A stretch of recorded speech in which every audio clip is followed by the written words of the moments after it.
সেনাবাহিনীর সহযোগিতায় সারা দেশে থাকা 639টি থানার মধ্যে 599টি থানায় কার্যক্রম শুরু করেছে পুলিশ। 110টি মহানগর থানার মধ্যে 97টি এবং জেলার 529টি থানার মধ্যে 502টিতে কাজ চলছে। খুলনায় পুলিশের কার্যক্রম ফিরিয়ে আনতে থানাগুলো পরিদর্শন করেছেন নৌবাহিনীর আঞ্চলিক কমান্ডার ও পুলিশের ঊর্ধ্বতন কর্মকর্তারা। এ সময় জানানো হয়, যে কোনো বিপ্লবের পর কিছু অনাকাঙ্ক্ষিত পরিস্থিতির সৃষ্টি হয়, তবে এখন থেকে পুলিশ মাঠে থাকবে, আইন শৃঙ্খলা পরিস্থিতি নিয়ন্ত্রণে কাজ করবে।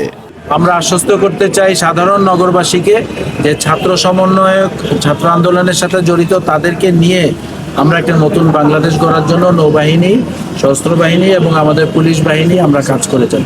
সেনাবাহিনীর উপস্থিতিতে বরিশালের থানাগুলোতে শুরু হয়েছে স্বাভাবিক কার্যক্রম। পুলিশ জানায়, থানার কার্যক্রম পরিচালনায় জনগণও সহায়তা করছে। হবিগঞ্জের 9টি থানার মধ্যে 8টিতে কাজে ফিরেছে পুলিশ। এসব থানায় পুলিশের কর্মকর্তাদের সাথে আনসার ও সেনাবাহিনী দায়িত্ব পালন করছে। নওগাঁর 11টি থানায় আভ্যন্তরীণভাবে শুরু হয়েছে পুলিশি কার্যক্রম। সেনাবাহিনীর উপস্থিতিতে দায়িত্বশীল পুলিশ কর্মকর্তা কর্মচারীরা জনগণকে বিভিন্ন সেবা দেওয়া শুরু করেছেন। নওগাঁর পুলিশ সুপার মোহাম্মদ রাশিদুল হক জানান, পুলিশ ও সেনাবাহিনীর যৌথ টহল চলমান রয়েছে।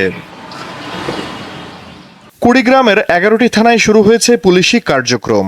সেনা সদস্যদের সহায়তায় থানায় কার্যক্রম শুরু হওয়ায় স্বস্তি ফিরেছে মানুষের মাঝে।